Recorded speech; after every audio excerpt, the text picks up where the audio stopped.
Kisah Nabi Muhammad bagian 113, Serangan Gencar. Dalam penggalian itu orang-orang munafik menunjukkan rasa enggan, mereka sengaja menampakkan diri seperti orang lesu dan tidak memiliki kemampuan. Banyak yang diam-diam melarikan diri ke rumah masing-masing. Sementara setiap sahabat muslim pasti meminta izin kepada Rasulullah jika mempunyai suatu keperluan. Kemudian setelah selesai kembali lagi bekerja pada penggalian.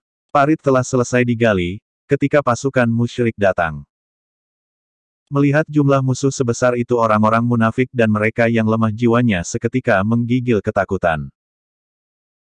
Mereka langsung berprasangka buruk kepada Allah dan Rasul-Nya sampai mereka berkata dalam hati. Allah dan Rasul-Nya tidak menjanjikan kepada kami selain tipu daya.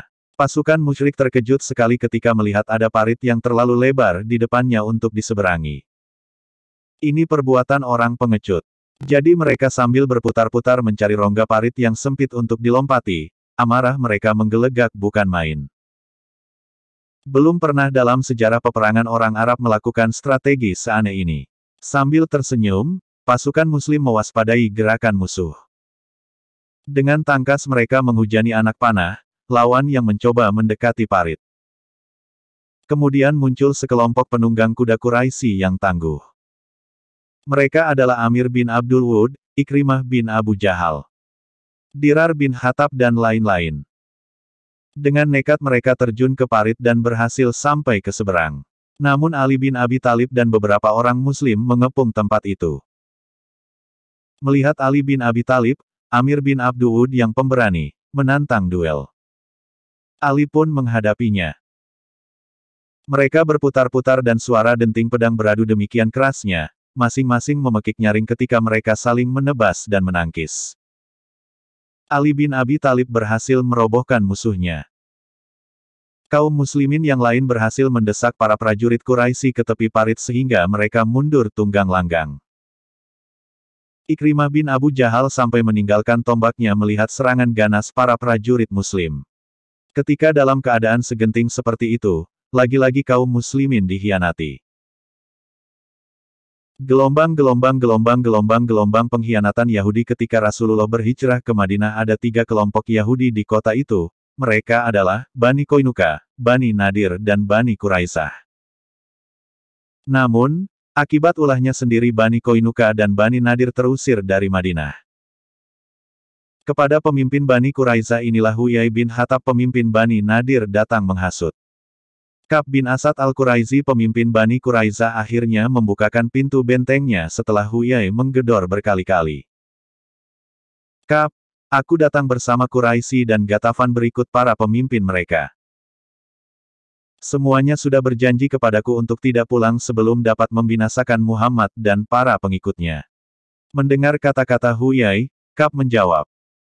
Celakalah engkau Huyai, tinggalkan aku dari urusanku. Aku tidak melihat diri Muhammad melainkan sosok orang yang jujur dan menepati janji. Namun Huyai terus membujuk sampai akhirnya Ka'b pun setuju untuk mengkhianati kaum muslimin. Mulailah Bani Quraisah mengincar benteng tempat kaum wanita dan anak-anak muslim berlindung yang dijaga Hasan bin Sabit. Safiyah binti Abdul Muthalib bibi Rasulullah Shallallahu Alaihi Wasallam dan adik perempuan Hamzah melihat ada seorang laki-laki Yahudi datang mengendap-endap. Mengelilingi benteng, Safiyah segera memberitahu Hasan bin Sabit, "Wahai Hasan, lihat ada orang Yahudi mengelilingi benteng ini. Demi Allah aku khawatir ia akan menunjukkan titik lemah benteng ini kepada pasukannya Yahudi padahal Rasulullah dan para sahabat sedang bertempur di garis depan. Hampiri orang itu dan bunuh dia. Engkau tahu sendiri bahwa aku bukanlah orang yang mahir dalam bunuh-membunuh."